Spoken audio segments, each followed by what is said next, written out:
अच्छा, अच्छा। तो चलें ठीक है, हमारे साथ एक साहब जुड़े हैं अभी, सबसे पहले और उसके बाद फिर हम इंशाल्लाह लिंक ऑन करेंगे और इनका नाम है द मैसेंजर। जी भाई द मैसेंजर, क्या हाल-चाल है? बढ़िया सर बढ़िया। आप लोग कैसे हैं? सब बढ़िया? बिल्कुल ठीक-ठाक हैं। आप नहीं हैं? जी, सनातनी हूँ। अच्छा, अच्छा, ठीक है। तो आप वो जो आप क्या समझते हैं कि एक सनातनी जो मज़हब है या जो धर्म है, जी। वो सारी इंसानियत को कबूल करना चाहिए? जी, जी, बिल्कुल। सारी इंसानियत को कबूल करना चाहिए, ठीक है। तो उसकी वजह क्या है? क्यों कबूल करना चाहिए? कोई ख़ास बात सनातन धर्म में? सर एक्चुअली मैं इस तरह से नहीं आना चाहता था। मेरे कुछ क्वेश्चन्स थे जो मैं मतलब क्लियर क्लियर करना चाहता था। उसी के लिए मैंने कहा, उसने मुझको कहा था कि ये क्वेश्चन्स आप सर से पूछ सकते हैं, तो शायद वहाँ पर आपके जवाब मिल जाएँ। मैं इंशाल्लाह आपके सवालात का जवाब भी दूँगा, क्योंकि मैंने आपसे आपका तारुफ़ पूछा और मैंने कहा चलो मुख्तसर ये भी पूछ लें। ज़ाहिर है कि मैं मुसलमान हूँ और मैं ये चाहता हूँ कि सारी दुनिया इस्लाम कबूल करे और अच्छा, उसकी वजूहात हैं। और आप सनातनी हैं, मैंने आपसे पूछा कि आप चाहते हैं कि सारी दुनिया सनातन धर्म कबूल करे, तो उसकी कोई ना कोई वजह होनी चाहिए। अच्छा, हमारी जो वजूहात हैं, वो सबको पता है। और हम उसको हज़ार मर्तबा कह चुके हैं कि भई ये वजह है और 100 ही वजूहात हैं। उसमें तो जी, 2-4 हम ज़िक्र भी कर देंगे। लेकिन हमने सनातनियों के साथ बहुत सारी स्कीम्स की हैं। आमिर हक़ अच्छा, के चैनल पर हुई हैं, सैम स्टर्लिंग के चैनल पर हुई हैं। जब भी हम ये पूछते हैं कि भई सारी इंसानियत सनातन धर्म को क्यों कबूल करे, तो सनातनी भाई इस चीज़ को बयान नहीं, नहीं नहीं, करते। नहीं, नहीं, ऐसा नहीं, मैं बयान कर देता हूँ। मुझे लगता है कि मुझे नहीं लग मैं मतलब ऐसा नहीं था कि मेरा एक्सपेक्टेशन कुछ और था। अगर आप पूछ रहे हैं तो मैं बता देता हूँ जी, कि दुनिया में जो जितनी भी जो भी इंसानियत है, मनुष्यता है, वो सनातन धर्म से ही प्राप्त हुई है। बाद में उसके बाद उसमें जो चेंजेस होते गए कि भई ये नहीं, ये सही नहीं है, वो सही नहीं है, ऐसे करके बदलाव होते गए। तो उसकी वजह से नए-नए पंथ और मत अस्तित्व में आ गए। मगर असल में तो अगर देखा जाए तो जड़ से हम मूल रूप से तो सनातनी है सभी लोग। दूसरी बात ये है कि दुनिया में केवल सनातन धर्म ही एक ऐसा धर्म है जो सर्वोच्च ईश्वर को सिद्ध कर सकता है। थोड़ा-सा इसके अलावा थोड़ा-सा गाढ़ी हिंदी के गाढ़ेपन को थोड़ा-सा हल्का कर लें, ताकि सभी लोग समझ सकें। ठीक है, ठीक है।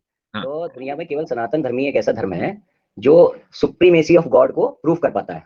सुप्रीमेसी ऑफ गॉड को सनातन धर्म एस्टैब्लिश करता है मोस्ट सक्सेसफुली, आप कह रहे हैं। जी, बिल्कुल जी, सक्सेसफुल। तो जी, उसमें क्या है, 3 विषय थे, तो उसमें सबसे पहला विषय है कि कौन-सा धर्म ऐसा है जो गॉड को सुप्रीमली वहाँ पर प्रूफ रख पाता है कि हाँ भाई जी, गॉड है, जी, क्रिएशन है, तो उसका क्रिएटर है तो वो कौन है, तो वो समझा पाता है। तो ये चीज़ मैंने वहाँ पर उस दिन पूछी थी, तो हुँ, मुझे बताया गया कि जो इस्लाम है उसमें कहा गया है कि ये गॉड की जो सुप्रीमेसी है उसको समझाया नहीं जा सकता। तो ये तो फिर एक वैसी बात हो गई कि मतलब एक थोपना हो गया कि भाई अब कल को हमें कोई और नया व्यक्ति मिल जाएगा, वो हमसे कहेगा कि मैं आपका ईश्वर हूँ और मुझे मानो, तो हमें उसे भी चलिए मान ठीक है, लेंगे। अगर अगर थोड़ी देर के लिए हम ये मान भी लें कि हमारे यहाँ इस्लाम में गॉड की सुप्रीमेसी को समझाया नहीं जा सकता और आप ये दावा कर रहे हैं कि हिंदुइज़्म में या सनातन धर्म में समझाया जा सकता है, तो क्या आप कोशिश करेंगे कि हमें समझाएँ कि आपके यहाँ गॉड की सुप्रीमेसी कैसे एस्टैब्लिश करते हैं? हाँ, मैं बिल्कुल कर सकता हूँ। जी, देखिए गॉड की सुप्रीमेसी ऐसी है कि एक नियम है जो वैसे जनरलाइज भी है और बृहदारण्यक उपनिषद में भी इसको बताया गया है कि ईश्वर वही है जो कुछ भी कर सकता है। ठीक, ईश्वर वही है जो कुछ भी कर सकता है, जो किसी नियम के अधीन नहीं है, किसी भी नियम के नीचे नहीं है, हर नियम को बनाने वाला ईश्वर है। जी, तो अब सनातन धर्म का ईश्वर क्या है कि वो निराकार भी है, वो साकार भी है।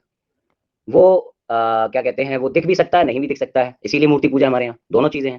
हुँ, अच्छा, इसके आगे क्या है कि वो सच भी बोल सकता है, वो झूठ भी बोल सकता है, ये भी बात आ जाती है, क्योंकि नियम के नीचे नहीं है। अगर हम इस नियम के नीचे उसको मान लेंगे कि वो झूठ 2 नहीं बोल प्लस 2 सकता। 2 प्लस 2 इक्वल 5 कर सकता है?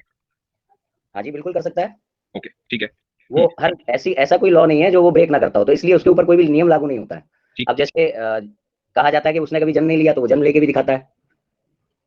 हम केवल इतनी देर की बात कर रहे हैं कि वो बुक क्या कह रही है। मतलब ये मान के चल रहे हैं कि वो बुक अपनी कही हुई बात को जस्टिफाई कर रही है कि नहीं कर रही, अपने में ही। उस बुक से बाहर नहीं जाएँगे।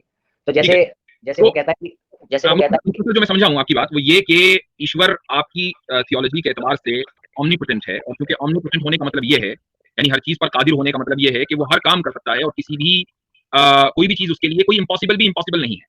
जी, जी। इसमें इसमें लिहाज़ा मैं इसमें जी, एक 1-2 चीज़ें और कहना चाहूँगा। जी, जैसे जब मैं क्रिएशन बाय इस्लाम देखता हूँ, तो उसमें जो ईश्वर है वो एक कुम्हार की तरीके से दिखाई देता है। कुम्हार जो मिट्टी लेके घड़ा बनाता है। मतलब कि कहीं पे कोई बैठा हुआ है जिसने कि मन में सोचा और सामने दुनिया प्रकट हो गई। तो ऐसे में क्या हुआ कि वो कहीं पर था, तो वो जो स्पेस है जहाँ पे दुनिया प्रकट हुई है, वो स्पेस पहले से था। उस स्पेस को उसने नहीं बनाया। उसने दुनिया को प्रकट कर दिया, धरती को प्रकट कर दिया, सूर्य को प्रकट कर दिया। अच्छा जी, तो कुम्हार उस स्पेस को बनाने पर वो कादिर नहीं है। देखिए जो अब जैसे जब आपने ये बताया, जब मैंने इनसे पूछा था, एक्चुअली मैं ज़्यादा उसके बारे में जानता नहीं, पर मैंने पूछी थी नहीं, बात, आपने तो आपने मुझे आपने अभी कहा ना, अभी आपने कहा कि उस वो स्पेस पहले से मौजूद था, वहाँ उसने कायनात को प्रकट कर दिया। जब आप ये हुँ, कह रहे हैं कि वो किसी नियम के तहत नहीं है, हुँ। तो क्या उस स्पेस को कि जिसमें उसने कायनात को बनाया, उसको बनाने पर वो कादिर है या नहीं? मैं वही तो कह रहा हूँ, उसको बनाने पर भी वो कादिर है। सनातन का ईश्वर वो है जो स्पेस के बारे में भी आपको जस्टिफिकेशन मिल जाएगा वहाँ। ठीक है, तो इसका मतलब ये हुआ कि जो यूनिवर्स है आपके नज़दीक, वो इटर्नल नहीं है। मैं उस पे बता रहा हूँ, मैं अपनी एक लाइन खत्म करना चाहता हूँ, जी, मट्टी लेके घड़ा बनाने वाली लाइन। तो ये जो मट्टी लेके घड़ा बनाता है जो कुम्हार, इसमें जो घड़े घड़े का सर्वोच्च सुप्रीम जो क्रिएटर है, वो कुम्हार नहीं कहलाएगा, क्योंकि उसको मट्टी उसने खुद नहीं बनाई। मट्टी पहले से मौजूद थी, उसको उसने केवल शेप दे दिया। तो इसी तरीके से जब तक हम ये मानते रहेंगे कि ईश्वर ने अपने से अलग दुनिया को क्रिएट किया, अपने से अलग, तो इसका मतलब कोई ऐसा स्पेस था जहाँ ईश्वर खुद है, कोई ऐसा स्पेस था जहाँ उसने पृथ्वी को टांग दिया, सूर्य को टांग दिया। यहाँ पर क्या होता है, जो सनातन ईश्वर है वो जो दुनिया का निर्माण करता है वो अपने शरीर के अंदर करता है, हिरण्यगर्भा। तो ये पूरा शरीर ही राम नाम है, सब जगह जाना। तो क्या है कि यहाँ पर कहा गया है कि ये पूरी दुनिया उसके शरीर के अंदर है, सारी गतिविधियां जो हो रही है उसके अंदर ही हो रही है, यानी मट्टी भी, स्पेस भी और घड़ा भी, सब कुछ ईश्वरी है।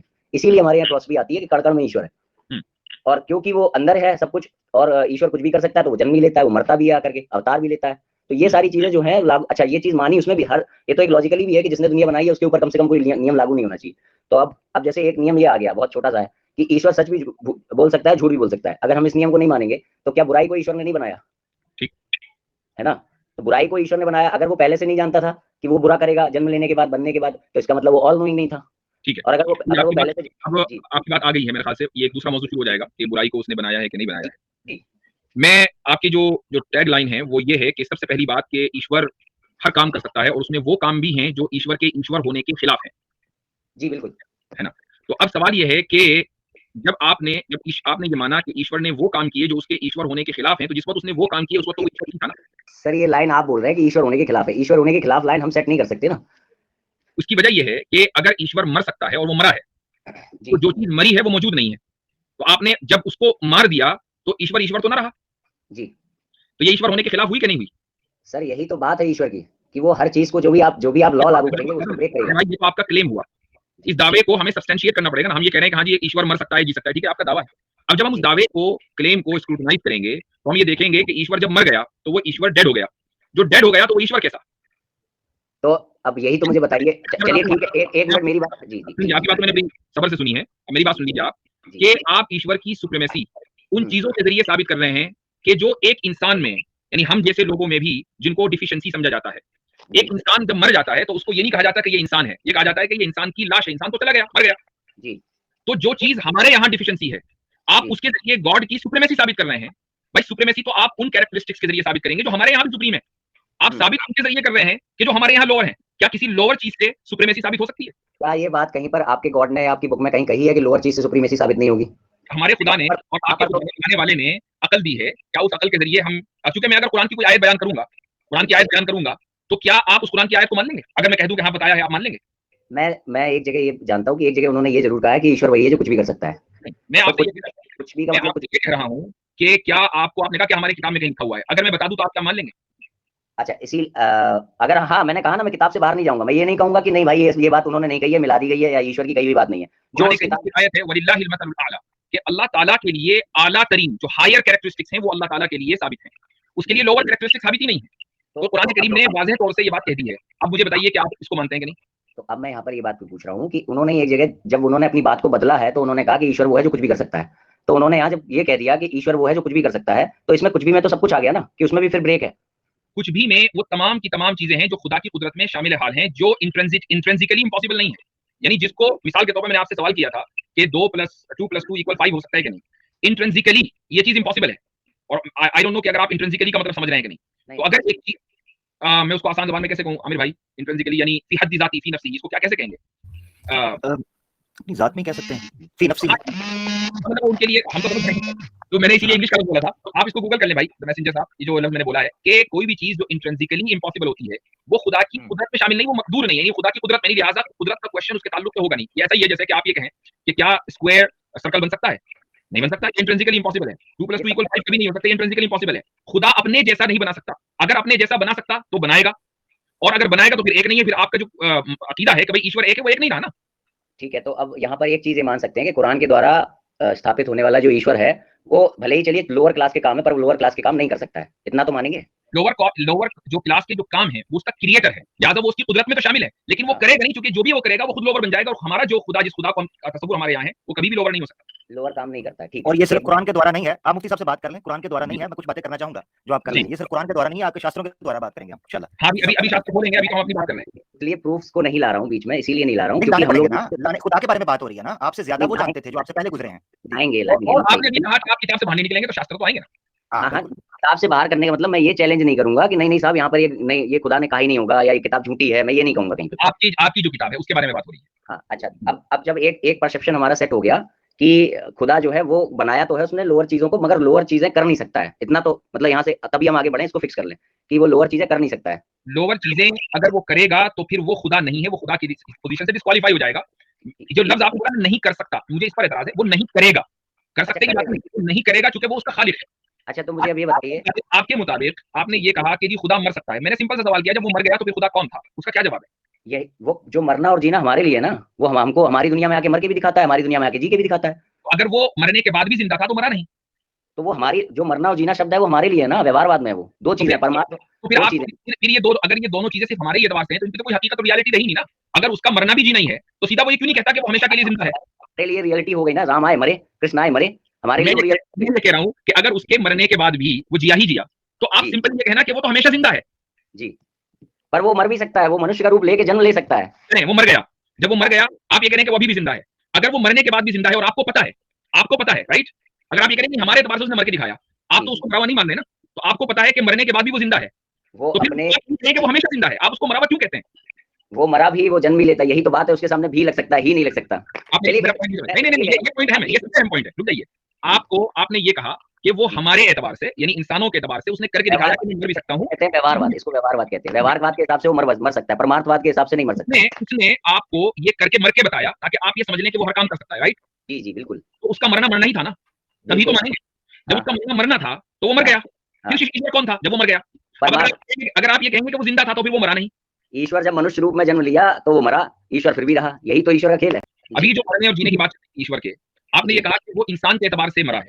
मैं ये कहता हूँ कि क्या ईश्वर आपके एतबार से हकीकी मौत के ऊपर कुदरत रखता है या नहीं, एक्चुअल डेथ के ऊपर, कि मर जाए बस, इंसान के एतबार से नहीं, अपने एतबार से मर जाए? क्या इसमें बात आती है कि इसमें ये बात आती है कि सबसे पहले फिर ये जानना पड़ेगा कि मरना और जीना है क्या।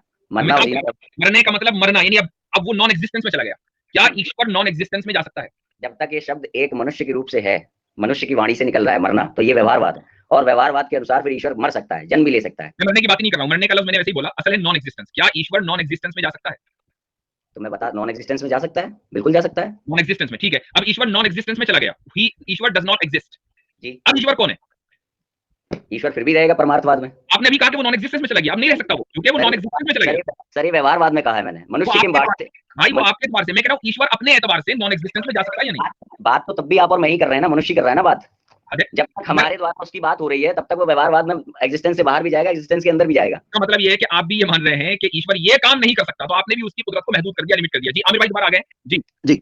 अच्छा मैं ये चीज कहना था, हाँ मेरी आवाज आ रही होगी। अच्छा एक तो ये चीज है, जब इन्होंने मुझसे पूछा था ना कैसर भाई की स्ट्रीम में, ये वैसे किसी हमारे एक्स हिंदू भाई नौ मुस्लिम है उनके तवज्जुह से आए हैं, मैंने कहा बताता चलूं, तो उस वक्त इन्होंने ये सवाल रखा था कि मैं ये पूछना चाहता हूं कि क्या हम अल्लाह को समझ सकते हैं मुकम्मल तौर पर। मैंने कहा समझने से मुराद क्या है, एक वो है ये चीज तो समझ आती है, इससे आगे आप समझने से क्या मतलब समझते हैं। इन्होंने कहा जी वो कैसे है, इस वक्त कहाँ है, किस तरह क्या। मैंने कहा ये डिटेल तो हम नहीं जानते, ये मुतशाबिहात में से है, इसका हम क्लेम नहीं करते। और अल्लाह ने भी इस बारे में कहा है कि ला युद्रिकुल अब्सार व हुवा युद्रिकुल अब्सार, ठीक है, ला तुद्रिकुल अब्सार व हुवा युद्रिकुल अब्सार, कि अब्सार उसको उसका अहाता नहीं कर सकती, तो अहाता हम नहीं कर सकते। हाँ उस बारे में हम बुनियादी मालूमात जो हमें कुरान से मिलती है उसको हम सामने लेकर चल सकते हैं। खैर वापस आते हैं उस पर। मैंने फिर इनसे एक सवाल पूछा था। आमिर भाई एक पॉइंट मेरे जहन में आया आपकी इस बात पर, मुझे इजाजत दीजिए।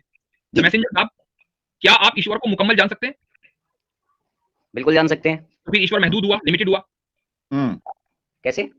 जब आप किसी चीज के बारे में मुकम्मल इंफॉर्मेशन हासिल कर लें तो वो लिमिटेड है। क्या इंसान अनलिमिटेड को जान सकता है? अनलिमिटेड को ईश्वर क्या करता है, जैसे ही हम क्या आप अनलिमिटेड इंफॉर्मेशन हासिल कर सकते हैं? क्या इंसान अनलिमिटेड जान सकता है? इंसान ईश्वर को समझ सकता है, दूसरे शब्दों में कहें तो। मेरी सवाल का जवाब दीजिए। ईश्वर को छोड़ दीजिए फिलहाल, आप इंसान हैं, आप अनलिमिटेड समझ सकते हैं? बिल्कुल, मोक्ष के टाइम पे समझ जाएंगे। वो अनलिमिटेड नहीं है, वो लिमिटेड है। तो हम समझे कब उससे? आप मेरी बात सुन लीजिए। मसिंजर भाई आप दूसरे इंसान को नहीं समझ सकते, आप ईश्वर को समझने की बात कर रहे हैं। आज तक इंसान अपनी बीवी को नहीं समझ सका, और आप कहते हैं ईश्वर को समझ। आप बोलने देंगे। अच्छा मसिंजर भाई मेरी बात थी ना बीच में, जिससे मुफ्ती साहब को पॉइंट नजर समझ आया था, मैं उस तरफ। यहाँ पे क्या है, ईश्वर को ये भी कहा गया है, आप समझ सकते हो, पूरी तरीके से समझ सकते हो, मगर वो क्या है, परमार्थवाद हो जाएगा, हम खुद ईश्वर में जाके लीन हो जाएंगे। हमारा मोक्ष क्या है? यही तो मसला है। अभी देख मेरी बात सुने, इसे कहते हैं कि अद-दलीलु अलल मतलूब, ठीक है। आप एक ऐसी चीज को दलील के तौर पर पेश कर रहे हैं जो आप बजाते खुद दावा है, क्लेम ही ये है, ये एक लॉजिकल आर्गुमेंट होगा अगर आप थोड़ा सा मंतिक को, फलसफे को इस्तेमाल करें। याद रखें मैंने अक्सर नोट किया है, जो आप भी कर रहे थे, कि ईश्वर क्या मनुष्य के रूप में आ सकता है, प्रकट हो सकता है। ये सवाल के जवाब में आमतौर पर श्री राम और श्री कृष्ण को पेश कर दिया जाता है, और इस तरह के विष्णु के अवतारों को पेश कर दिया जाता है। हालांकि वो खुद चीजें भी डिस्प्यूटेड हैं, कन्फ्लिक्टेड हैं, उनके बारे में हिंदुओं के अंदर कॉन्फ्लिक्ट है। कोई यूनानिमसली ये हिंदुइज्म के जितने सेक्ट स्कूल ऑफ थॉट्स हैं यूनानिमसली इस पर मुत्तफिक ही नहीं है। स्वामी दयानंद सरस्वती साहब ने श्री राम और श्री कृष्ण को कहा ये साधारण मनुष्य थे, हाँ बार बार जन्म लेकर आते थे, ये उन्होंने खुद कहा है। इसका मतलब ये है कि आप एक ऐसे आर्गुमेंट को पेश कर रहे हैं ईश्वर को मनुष्य के रूप में दिखाने के लिए जो खुद कॉन्फ्लिक्टेड है, कतई नहीं है, जन्नी है, एब्सोल्यूट नहीं है। एक तो ये चीज है, ठीक है। आपका माइक म्यूट है, सुन ले मेरा भाई, आपका माइक म्यूट है, सुन ले। दूसरी चीज ये है, आपने कहा कि ईश्वर, बड़ी अजीब बात है और मुफ्ती साहब ने रखा भी कि ईश्वर का जो ऐब आप एक्सप्लेन कर रहे हैं, उस ऐब को बतौर उसके अलग होने के लिए पेश कर रहे हैं। कि वो मरता है, जीता है और आकर इधर जाता है, और मिसालें किनको दे रहे हैं? जो कन्फ्लिक्टेड है। ये एक ऐसा पैराडॉक्स है जिसको एक्सप्लेन करना बड़ा जरूरी है। मैं आपको बता देता हूँ, मुझे आपकी मौका वेदास देंगे के अंदर आपके शास्त्र आपको पढ़ेंगे, मौका दूंगा, अगर आप शास्त्र फिर मैं आपको मौका दूंगा। जी ठीक है जी। ये याद रखें कि जब आप ईश्वर की कुदरत पे बात करेंगे और आप कहेंगे कि वो हर चीज कर सकता है, तो सवाल ये उठता है कि आपके बकौल जो पापी है उसको वो माफ कर सकता है? और क्या पुनर्जन्म में यानी अगले जन्म के अंदर जो उसको सजा मिलनी है वो उसको नहीं दे सकता है, रोक सकता है उससे? अगर आप कहें रोक सकता है, मुतलकन रोक सकता है, तो ये उसके अदल के खिलाफ है, क्योंकि उसने वेदास के अंदर लिखा हुआ है कि वो कभी ना पापियों को अपना आशीर्वाद नहीं देता। तो आपका ईश्वर खुद ऐसे कानून के अंदर फंस जाएगा अगर आप न सिर्फ ये कि इंसाफ के खिलाफ है, बल्कि रीइंकार्नेशन की पूरी फिलॉसफी के खिलाफ है। बिल्कुल बिल्कुल बिल्कुल उस चीज के खिलाफ हो जाएगा। तो ये याद रखें, जिस चीज को आप कुदरत देना समझते हैं वो ऐब है, ठीक है, वो ऐब बन जाएगा। एक साधारण इंसान भी पूरी कुदरत रखते हुए बुरा काम नहीं करता। मुझे नहीं समझ आती कि ईश्वर की कुदरत ऐसे कामों के अंदर ही क्यों आप लोग साबित करते हैं जिससे उसका नुक्स निकलता हो, जिससे उसकी बुराई से लगती हो। कोई और दूसरे काम नहीं है कि जो उसकी तरफ मंसूब किए जा सके। उसका इंसान बनना ही उसकी कुदरत को वादे करेगा, उसका मृत्यु करना लेना ही उसकी कुदरत को वादे करेगा, उसका इंसानी रूप में जन्म लेना ही उसकी कुदरत को वादे करेगा। ये बड़ी अजीब बात है। सिवाय शिर्क के चीज में जवाब बोल सकते हैं। जी द मैसेंजर साहब कहां चले गए?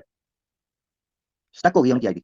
बोले भाई चले गए, ठीक है, तो आई डोंट नो कि अगर वो हैं यहाँ पर चले गए। अच्छा तो अब मैं हाँ पता नहीं क्या मुफ्ती साहब एक छोटी वर्स है भगवद गीता की चैप्टर नंबर 9 वर्स नंबर 4, इसमें क्लियर कट बताया जा रहा है, कृष्ण बता रहे हैं कि this entire cosmic manifestation is pervaded by me in my unmanifested form, all the living beings dwell in me but I do not dwell in them. मैं किसी के अंदर ड्वेल नहीं करता हूं। और कमेंट्री में भी यही बता रहा है कि the world and all the souls in its are both God's energies and within his personality, however Krishna himself says he does not dwell in any living being that is infinite is not contained by the finite being. तो आपने जो सवाल किया था ये वही दर्शा रहा है ये वर्स। आपने पूछा था कि आपकी जो लिमिटेड नॉलेज है क्या वो अनलिमिटेड नॉलेज को पा सकती है? नहीं। तो यहाँ पर भी कृष्णा वही बोल रहे हैं कि मैं एक लिमिटेड बीइंग के अंदर नहीं आ सकता क्योंकि मैं इनफाइनाइट हूं मैं। तो देखें ये वाली चीज के जब मैंने उनसे पूछा कि क्या आप अनलिमिटेड चीजें जान सकते हैं, उन्होंने कहने को कह दिया कि जी। यानी ये एक ऐसी फैलेसी है कि एक छोटा बच्चा भी इस चीज को समझता है कि जैसे ही आप अनलिमिटेड चीज को जान लेंगे तो वो फौरन लिमिटेड बन जाएगी, वो लिमिटेड रही नहीं अब। तो एक तरफ ये कह रहे हैं कि हम खुदा को मुकम्मल जान सकते हैं और दूसरी तरफ ये कहते हैं कि ईश्वर और खुदा अनलिमिटेड है, तो फिर आप उसको मुकम्मल तरीके से नहीं जान सकते। ये दोनों चीजें एक साथ नहीं हो सकती। ये एक बहुत ही कॉमन सेंसिकल चीज है। तो बात ये है जी हजरत ऋग्वेदा के अंदर तो एक मंत्र ये है कि भगवान को भी नहीं पता कि वो क्या है, ये कहते हैं मैं जान सकता हूँ। हाँ, ऋग्वेदा के अंदर ये है कि ईश्वर खुद कह रहा है कि पता नहीं मैं जानता भी हूँ या नहीं जानता हूँ, मैं जानता भी हूँ और नहीं भी जानता, मैं कुछ कर भी सकता हूँ और कुछ नहीं भी कर सकता। ये ऋग्वेदा का मंत्र है, कहेंगे तो मैं दिखा भी दूंगा। तो ईश्वर अपने बारे में ये कह रहा है और साधारण मनुष्य उठ के कहेगा कि जनाब मैं ईश्वर के बारे में जानता हूँ। अजीब है। ये देखें मेरा गुफ्तगू बड़ी अच्छी रही और बात सिविलाइज अंदाज में थी माशाल्लाह। आई डोंट नो क्या मसला वो उनके साथ वो चले गए।